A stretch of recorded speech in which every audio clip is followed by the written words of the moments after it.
여호수아서를 두 번째 나눕니다. 이스라엘 백성들이 가나안 땅을 떠나 애굽으로 갈 때는 작은 한 가족이었지만 그들이 떠나서 다시 가나안 땅으로 돌아올 때는 200만 명 이상의 큰 민족을 이루었고, 그래서 요단강을 건너서 가나안 땅으로 진입해야 될 때 이제 그 지역이 어떤지 여호수아가 두 사람을 선택해서 정탐으로 내보낸 이야기가 2장에 나와 있습니다. 손바닥 가지고 이야기하는데요. 여기 이렇게 중지 마디되는 쯤이 여기가 갈릴리 북부바다고 이쪽에 사해바다면 여기서 여기까지 쭉 직선으로 요단강이 흐릅니다. 여기 대충 팔레스타인 모양이라고 이야기해요. 그래서 지금 이쯤에서 이렇게 건너서 서편으로 들어가면 요단강 건너가면 여리고 성이 있습니다. 그 여리고 성에 두 명의 정탐꾼이 도착했습니다. 강을 건너자마자 성이 있는 것이 아니라 여리고의 평야지대가 길게 있고 수 킬로미터를 가야 그 뒤에 이제 산 아래 여리고 성이 있고 그 뒤로는 유대 광야 더 올라가면 예루살렘으로 가는 길이 나옵니다.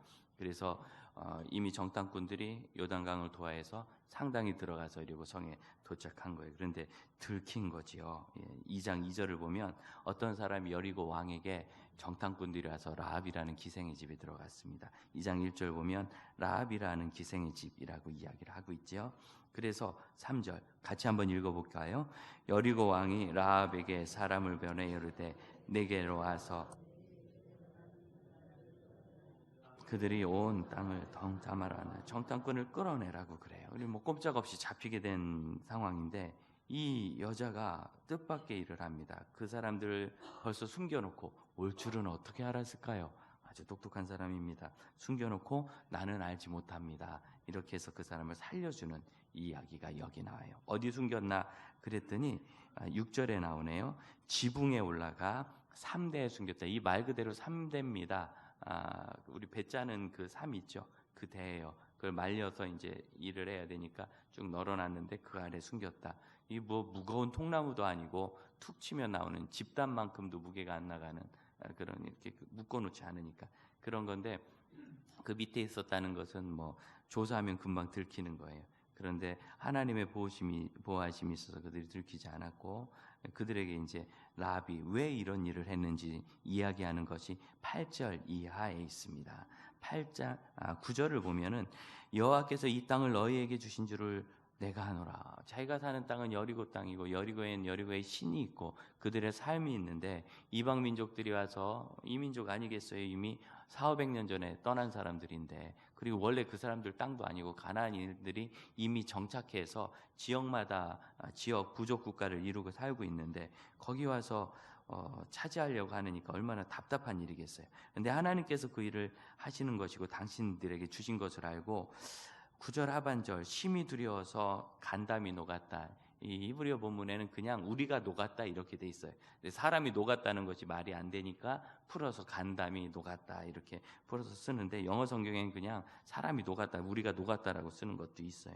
아이스크림 녹듯이 녹아서 자신 없고 두려운 겁니다. 10절 소문이 다 났죠.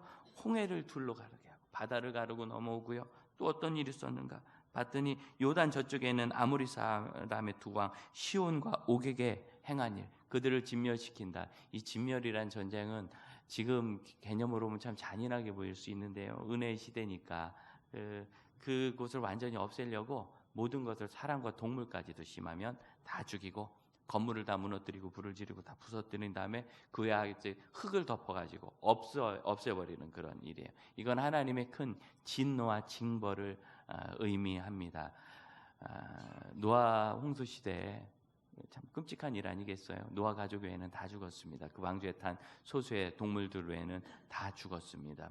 이것이 징벌입니다. 여러분 모든 죄에는 징계가 있다는 것을 아시길 바랍니다. 우리가 하나님 앞에 예배하고 기도할 수 있는 것은 우리의 죄가 비교적 가볍거나 죄는 지었지만 착한 일도 꽤 하기 때문에 하나님이 봐주셔서가 아니라 본질상 진노의 자녀, 죄로 인하여 징계를 받을 수밖에 없는 이 진멸을 당할 수밖에 없는 존재지만 예수께서 우리의 죄값을 치루사 믿음의 사람들을 구원해 주시는 은혜의 시대를 하나님께서 열어주셨기 때문인 것을 믿으시길 바랍니다.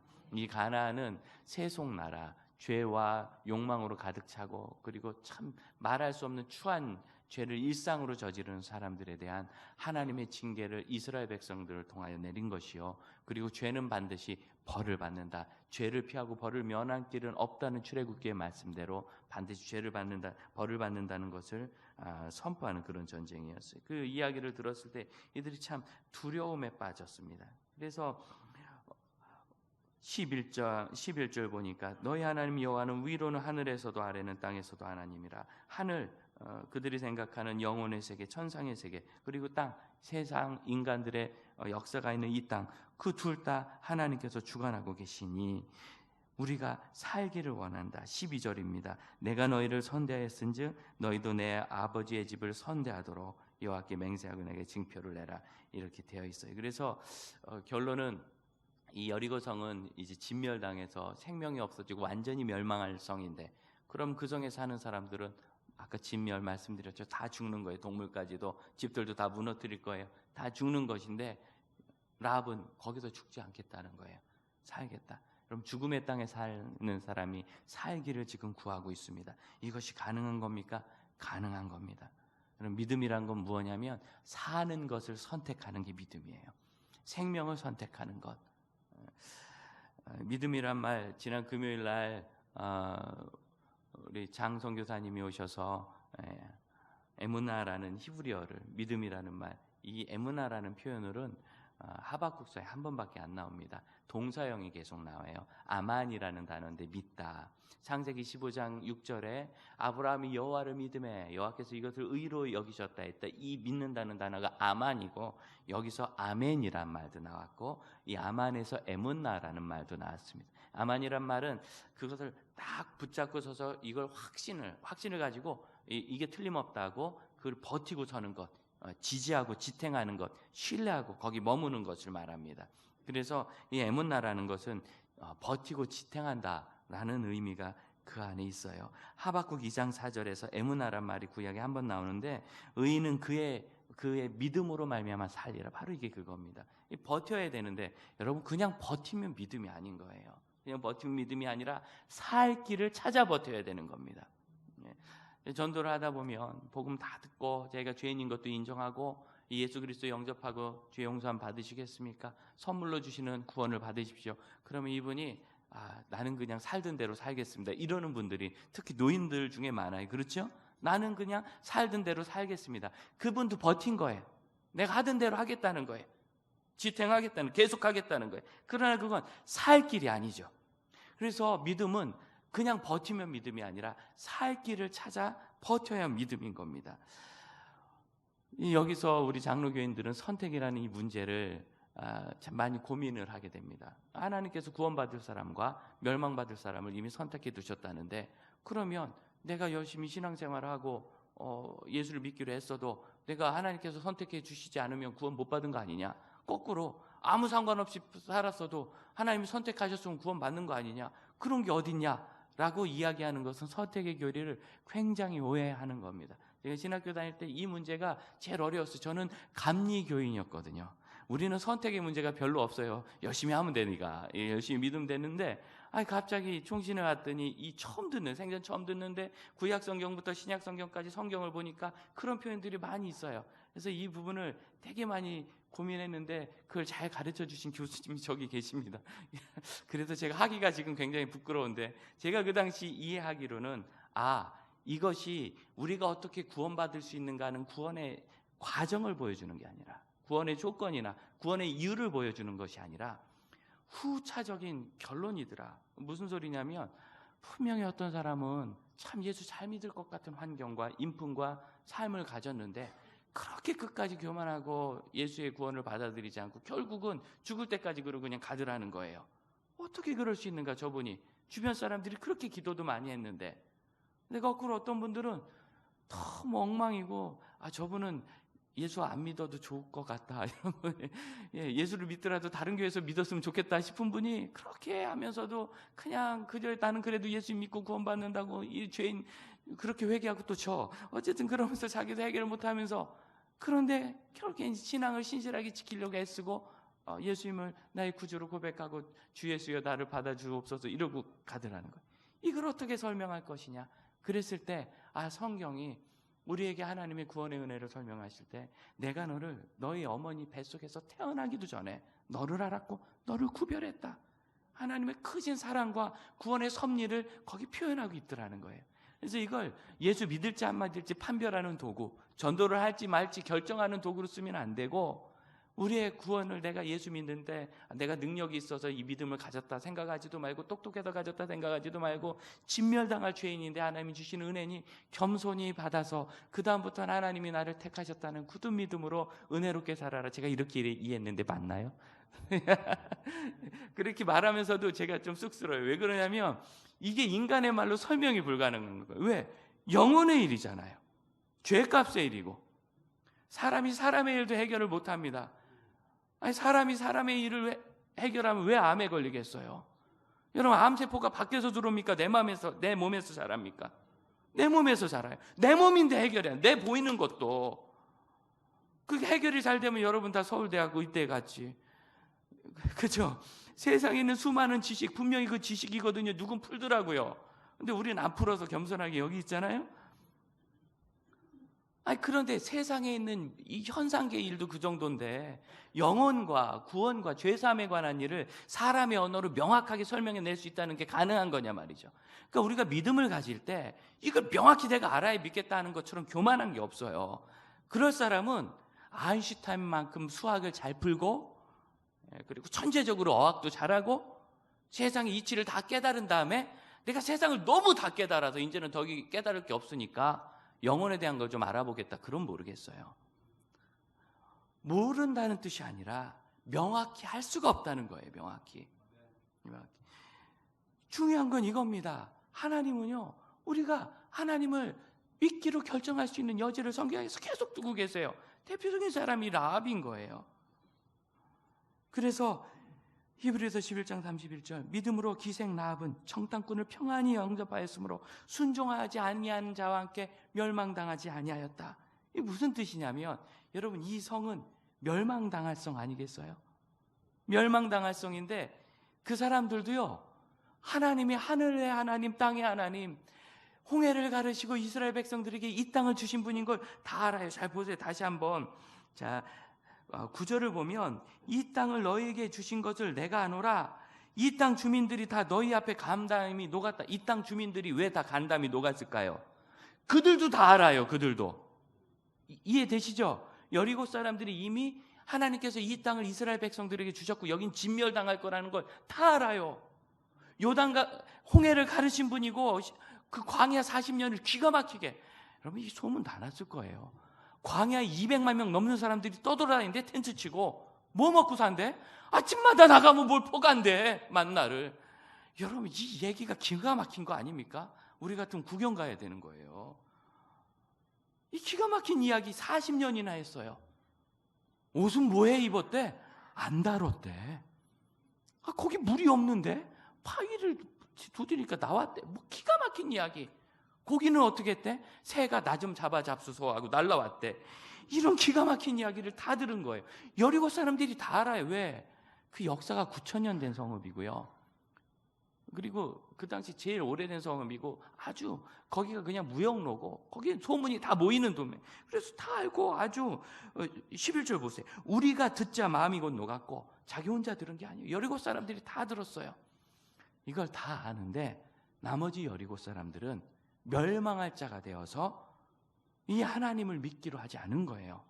근데 라합은 멸망할 자인데 나는 하나님을 믿고 구원받겠다 결정하는 겁니다. 27절 보십시오. 27절. 정탐들이 보고하는 내용이 뭡니까? 죄송합니다. 24절. 또 여호수아에게 이르되 진실로 여호와께서 그 온 땅을 우리 손에 주셨으므로 그 땅의 모든 거민이 우리 앞에서 간담이 녹더이다. 사실은 지금 간담이 녹은 사람은 이 두 사람이에요. 간첩 아닙니까? 간첩이 언제 제일 무섭냐? 들킬 때가 제일 무섭대요. 안 들키면 어떻게든 버텨내는데 들키면 이제는 끝나는 거니까.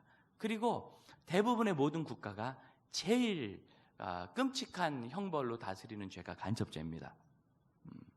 그래서 선교사님들이 좀 들어가기 어려운 곳에 잘 계시다가 쫓겨날 때는요, 되게 저 사람 간첩 이다도 아니에요. 왠지 간첩 같다. 이래서 쫓겨나는 거예요. 아주 모든 나라가 제일 싫어. 그러니까 지금 이 두 사람은 여리고까지는 잘 들어갔는데 걸려가지고 목숨이 간당간당하게 왔어요. 얼마나 간담이 녹았을까. 그런데 와서 하는 얘기가 자기들이 아니라 그 성읍 사람들이 간담이 다 녹았습니다. 왜? 소문 들어서. 그럼 뭐 하면 돼요? 자기도 믿으면 되는 거예요. 믿으면. 나도 나오면 여리고는 멸망받기로 되어 있는 곳이잖아요. 그런데 여러분 보셨잖아요. 라합은 구원받습니다. 어떻게? 거기서 생명을 선택해서 그가 구원받기를 간절히 원합니다. 12절을 보면, 우리 성경을 보면 막 자기가 이제는 내가 당신들 숨겨준 거 알지? 내가 지금이라도 가서 고발하면 당신들 다 죽는 거야? 협박하듯이 우리 형제 모든 속함을 살려주어 우리를 죽음에서 건져내라, 이렇게 하니까 대단하게 협박한 것 같은데요. 여기에서 청하노니라는 단어가 있죠. 이 청하노니는 영어의 플리즈에 해당하는 단어입니다. 이 사람들이 플리즈를 붙이면 상당히 많은 부탁들이 해결이 됩니다. 아주 간청하는 거예요. 그래서 히브리어 문장은 우리가 너 우리 가족을 구원해내라, 증표를 내놔라, 이런 명령이 아니라 제발 부탁인데 내가 당신들에게 선대한 것을 잘 기억하고, 이 선대라는 말이 그 헤세드라는 단어예요. 은혜, 사랑, 긍휼, 자비, 한 200가지 좋은 의미를 다 갖고 있다는 전설적인 그 단어. 그래서 하나님이 우리를 구원하시기 위해서 품는 마음이 바로 이 긍휼, 헤세드예요. 내가 당신들에 대해서 헤세드를 가졌으니까 당신들도 우리에 대해서 헤세드를 가져서 꼭 우리를 구원해 주기를 플리즈 간곡히 부탁합니다. 그가 목숨 좀 살려줬다고 교만한 것도 아니고요, 당신들 두 사람 목숨 내 손에 있는 거 알지? 이런 것도 아니고, 나도 죽을 사람이고 여기서 죽을 자인데 내가 살길 원하니 꼭 나를 좀 살려주십시오. 죽을 성읍에서 살기를 그가 구하고 있는 겁니다. 이건 운명을 바꾸는 선택입니다. 왜 운명을 바꾼다고 이야기하느냐? 죽을 성읍에서 살아서도 그렇지만 이 라합의 신분을 기생이라고 1절에서 얘기합니다. 이 기생이란 단어는요, 매춘부란 단어입니다. 구약 성경에 여러 번 나오는데 여지없이 매춘부를 말하고, 또는 어떤 사람이 하나님을 믿는다고 하면서 뒷구멍으로 우상을 섬기면 이걸 음행이라고 했는데 그때도 이 단어를 썼어요. 아주 안 좋은 단어고 좋게 번역할 수 있는 여지가 전혀 없는 말입니다. 창세기에 보면 야곱의 아들들이 자기 누이 딥나가 세겜에 구경 나갔다가 거기서 족장의 아들에게 겁탈을 당합니다. 그러자 아주 분노하는 마음을 품고 흉계를 꾸며서 다 할례 받으라고 권한 다음에 세겜 남자들이 다 할례 받아서 움직이지 못할 때 다 쳐들어가서 전부 죽여버립니다. 야곱이 겁이 나잖아요. 너희가 이런 식으로 하면 세겜에 이 마을 말고도 마을이 많은데 우리가 이 지역 사람들에게 공격을 받지 않겠느냐. 그랬을 때 이 형제들이 뭐라고 분통을 터뜨리냐면, 아버지, 이 사람들이 우리 누이를 창녀처럼 대해도 됩니까? 이 단어예요, 기생. 그러니까 이건 여지가 없이 그의 신분이 아주 처참하다는 걸 말해요. 신약에도 이 똑같은 단어가 나오는데 포르네라는 단어입니다. 요새 쓰는 그 고약한 말이 여기 그리스어 어원을 가지고 있어요. 포르네. 그래서 이건 이 단어 하나로요, 이 여자의 운명은 그냥 버림받은 거예요. 그는 매춘부다 했을 때 더 이상 누구도 긍휼히 여기고 가까이 할 그런 사람이 아닌 겁니다. 그런데 이 천박한 사람인 이 매춘부 라합이 굉장히 지혜로워요. 너희 집에 들어온 간첩 2명 어디 갔냐? 나갔는데요. 이렇게 했으면 집에 들어와서 찾아보자 그랬을지도 모르는데 5절을 보면 이 여자가 얼마나 똑딱하냐면, 나갔는데 너희가 지금 빨리 따라가면 아마 따라잡을 수 있을 것 같다. 아까 말씀드렸지만 여리고성에서 요단강 건너기까지 수키로 가야 된다 그랬죠. 빨리 따라가면 된다. 이 사람들이 급하니까 막 따라갔어요. 이게 말 한마디인데 이게 굉장히 지혜로운 말입니다. 굉장히 지혜롭죠. 그리고 이 사람들에게 뭐라고 하느냐면, 지금 그냥 나가면 걸리니까 나가서 산으로 가라. 여러분, 산은 요단강의 반대편에 있어요. 산으로 올라가서 한 3일쯤 숨어 있다가 당신들을 쫓는 추격자들이 포기하고 다시 성으로 돌아오면 그때 가라. 산은 성 밖이거든요. 3일쯤 지나면 포기할 거는 어떻게 알았을까요? 굉장히 지혜로운 사람이고, 나는 이런 여전도사님 오시면 좋겠어요.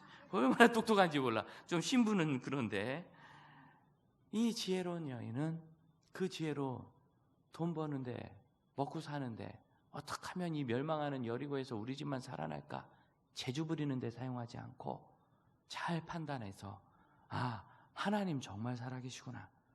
하나님이 계시니 바다가 갈라지지. 40년 동안 뭐 아침마다 뭘 퍼다 먹었다는데 만나라는 걸 하나님이 하셨겠구나. 아니, 저 시온과 아모리 왕, 이 여리고 사람들이 잘 알거든요. 거기 교역도 많이 하고 아마 싸움도 좀 했을 거예요. 쉽게 이길 수 없는 나라들입니다. 넓은 광야에서 살고, 야, 그들을 그렇게 아주 처참하게, 우리 여리고성은 큰일 났다. 그랬을 때 그는 자기의 신분, 그 비천한 것을 돌아보지 않고, 사실은 여러분, 이 여자는요 하나님 앞에 삐져도 돼요. 삐져도. 왜 그러냐? 신명기 23장 19절, 창기가 번 돈과, 이 기생이라는 단어예요. 개 같은 자의 소득은, 여러분 죄송합니다, 성경에 있는 표현입니다.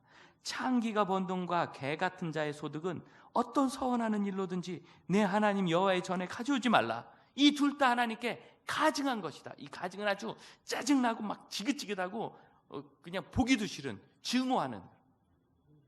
개 같은 자의 소득, 뭔지 아시겠죠? 그것을 창기가 번 돈과 같이 놨어요. 가져오지 말라. 여러분, 누가 매춘을 자기가 좋아서 선택합니까? 어려서부터 꿈으로 선택합니까? 시험 봐서 합격해서 되는 겁니까? 그 매춘하기 위해서 노력해서 거기 이른 겁니까? 할 수 없이 굴러간 거 아니에요, 인생이. 할 수 없이. 그런 집안에서 태어났든지 어려서 팔려갔든지 하다 어떻게든 몸을 팔았든지 어쩔 수 없이 살자고 돼 있는 건데, 내가 원한 것도 아닌 거예요. 그런데 세상에 사랑의 하나님이란 분이 창기가 번 돈은 가져오지 말라고. 여러분, 창기 입장이라면 증오가 나지 않겠어요? 짜증이 나지 않겠어요?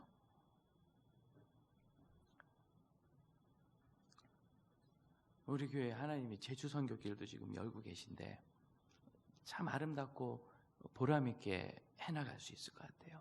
이번 주 중에 그 제주에 있는 우리 우리 교단의 젊은 목사님들이 갑자기 많이 들어가셨어요. 중요하게 섬기시고. 그래서 만나는데 그 연세 많은 장로님 한 분이 그런 얘기를 하더라고요. 제주도 사람들이 무태 사람을 싫어하는 이유가 뭐냐? 오래전에 제주에 오는 사람, 무태서 사고치고 도망오는 사람과 막장이 돼가지고 배라도 타보자고 오는 사람밖에 없었다. 아주 거칠었고 그 사람들의 돈을 찾아서 창기들이 그렇게 많이 왔다. 그들이 모여서 살아가지고 자기는 육지에서 온 사람들은 사기치고 나쁜 짓 하는 사람들, 막장 인생 실패자들, 아니면 술 파는, 몸 파는 여자들이. 그래서 육지 것들 이렇게 부르면서 아주 멸시하고, 그렇게 그 문화가 지금 20-30년 지나도 있대. 그 불과 20-30년 전 얘기. 그런데 말이죠, 제주시에 그 시 경계쯤에 교회가 하나 있는데 이 교회 그 경계 밖에 그 여자들이 집단으로 살았어요. 그런 촌인 거죠. 근데 이분들이 낯선 곳에서 살면서 어려우니까 그래도 교회 가면 기도하면 내 마음이 편할까 그래서 교회로 왔는데, 그분들이 많이 와서 교회가 부흥해가지고 건축을 하게 된 거예요. 그분들이 헌금을 하는 겁니다, 건축을 하니까. 그래서 이걸 신명기에 있는 명령이니까 받지 말아야 된다고 교회가 난리가 나가지고. 정말 귀한 게 뭐냐면 그 수모를 당한 그 여자들이, 그래도 내가 하는 건 이거밖에 없는데 내가 이 의지할 분은 하나님밖에 없으니 욕먹어도 좋으니 받아주소 하고 헌금을 해서 그 건물을 지금 세워놓은 거예요. 여러분, 이게 선택이라는 겁니다. 우리가 예수를 믿을 때 있죠, 하나님이 내 삶을 바꿔주기를 수동적으로 기다리면 그거 아닌 거예요. 하나님 우리에게 살 길을 많이 열어주시면 뭐가 살 길인가 찾아서 그걸 붙잡아야 되는 거예요. 잘 선택하고 버텨야 믿음이지, 나가 그동안 내가 해온 대로, 내가 살아온 대로, 사회적 통념대로, 내 기분 내키는 대로 하면서 나는 이거 그대로 열심히 했다고 하면 이건 믿음이 아니고 그건 고집밖에 안 되는 겁니다. 룻은 성경을 보거나 환경을 보거나 틈도 안 보이는 인생인데 이 험한 말을 듣고 창기가 번 돈과 개 같은 자가 번 돈은 가져오지 마라. 난 아주 그것을 증오한다. 이 말씀 앞에서 그 앞에 나갈 용기 있는 사람이 누가 있겠어요? 그런데 룻은, 라합은 그 모든 일에 그 수모 같은 이야기를 다 감당하고 마치 신약 성경에 있는 것 같지 않습니까? 예수님께서 자녀들에게 줄 떡을 개에게 주는 것은 합당하지 않다. 그 이야기를 곁에서 들었던 가난한 여자의 심정이 어떻겠어요? 근데 이 여자가 난 당신이 좋은 사람인 줄 알았더니 인종차별하는군요 그러지 않고 주님 맞습니다. 근데 개들도 주인 똥에서 떨어지는 떡 부스러기를 먹잖아요. 우리 딸을 불쌍히 여기서 떡 부스러기만큼만이라도 난 큰 거는 말하지도 못하고 떡 부스러기만큼. 예수님 뭐라 그래요? 이스라엘 사람들 중에서도 이만한 믿음을 본 적이 없다.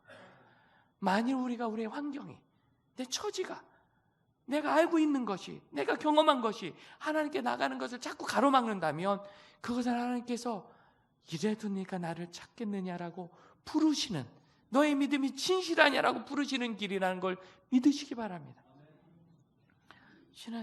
지지난주에 어떤 분이 주말쯤에 교회 전화를 해서 꼭 상담을 하고 싶다고 방송을 들었다고. 그래서 주말이 돼서 제가 문자를 드렸어요. 내가 지금 못하고 월요일날 선교지가 아는데 공항에서 시간이 틀림없이 있을 거니까 그때 내가 꼭 전화하겠다고. 그랬더니 가능한 시간 알려주시면 전화하겠다. 그래서 가서 팀에게 양해를 구하고 조용히 가서 혼자 통화를 시작했는데 한 30분 정도 했어요. 나는 지금 이 나이 되도록 저보다 나이가 한참 위신데 20대 후반에 예수님 믿기 시작해가지고 우리 교단에 아주 성경 공부 많이 시키는 거로 유명한, 이름만 대면 다 아는 그 교회 다녔어요. 큰 교회도 아니에요. 거기서 아주 신앙생활 잘했고 이사하면서 옮기기까지는 아주 좋은 분, 저도 공부한 적이 있는 그 목사님에게도 잘 배우고 그랬는데 도대체 이 복음이면 자유라는데 나는 어려서 아버지가 술 먹고 나를 때리고 괴롭히고 그런 게 너무 괴로워서 지금도 힘들고 두렵고 큰 소리만 나면 겁나고 그리고 막 어두우면 무섭고 그리고 친척 중에 누가 보살이라 가지고 나만 보면 신내림 받으라고 그래가지고 지금도 그럴 거는 아닌데 자 지금 뭐 무당 이런 거 표시만 봐도 무섭대요. 아니 내가 복음의 자유가 있는데 왜 이렇게 무섭냐고. 왜 그러냐면 복음을 이념으로 배워서 그래요. 복음은 생명인데 지식으로 공부해 놓으니까 그런 믿음이 있는 사람은 두려워하지 말아야 된다. 두려운 거 어떻게 안 두려워요? 목사도 어느 날 캄캄한 밤 새벽 1시에 위에서 말씀 준비하다가 아이고 집에 가야지요. 들어오다가 본당이 좀 잘 정비가 됐나 하고 들어왔는데 여기 캄캄하면 오싹하게 안 하게. 나 예수 믿고 내가 목사니에요. 캄캄하고. 근데 그날따라 비가 추적추적 내리고 문 밖에서 누가 우산을 들고 자꾸 안을 들여다봐. 그럼 오싹할까요? 안 할까요?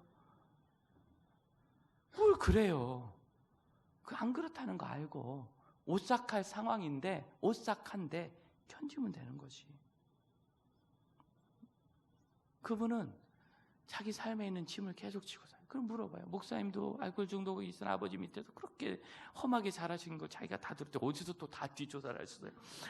들었는데 어떻게 목사님은 자유하세요? 그래서 제가 웃으면서 얘기했어요. 나는 중학교 3학년 때 영접했어요. 제가 늦대가지고 사춘기도 고등학교 때 나왔어요. 중학교 3학년 때까지 저는 초등학생의 순수한 마음을 가지고 있어서 예수님 만난 그 순간 날 사랑한다는 게 그냥 믿어졌어요.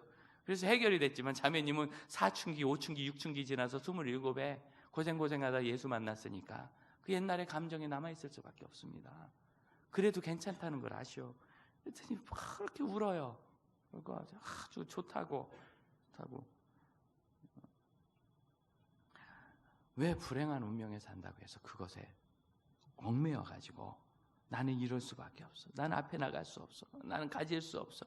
그럼 멸망의 성에서도 예수 믿는 사람은 생명을 선택하고 살 줄로 믿습니다. 그래서 야고보서는 뭐라고 얘기하느냐면 2장 25절 기생라합이 사자들을 영접해서 다른 길로 갈 때 행함으로 의롭다 하심을 받은 게 아니겠느냐. 이러면 이게 무슨 뜻이냐면 믿음, 행함으로 의롭다함을 받는다는 건 선행을 했다는 뜻이 아니고 내가 이 하나님이 진짜로 하나님이란 걸 믿었기 때문에 이제부터는 하나님을 믿고 하나님과 함께하는 길로 갔다는 거지. 이 어떤 행동이 그를 의를 이뤘다는 게 아니에요. 그래서 이 야고보서 2장에 있는 행함으로 의롭다는 것은 라합이 이전에 그 여리고에서 우상 숭배하던 사람이 하나님이 진짜네, 하늘의 하나님, 땅의 하나님이네, 나도 이제 이분을 믿기로 했다. 그랬을 때 그런 삶을 살기 시작했다는 거지. 그것이 어떤 행에서 의를 이뤘다는 뜻이 아닙니다. 그래서 야고보서 2장 19절은 내가 하나님 한 분이신 줄 믿느냐? 잘한다. 귀신들도 그건 믿는다. 여리고 사람들도 하나님을 다 알아요. 그분이 이 성을 망하게 할 것을 믿어요. 그러니까 지금 두렵죠. 믿음이 아닌 거예요. 그럼 이제는 우상을 버리고 하나님께 나와야죠.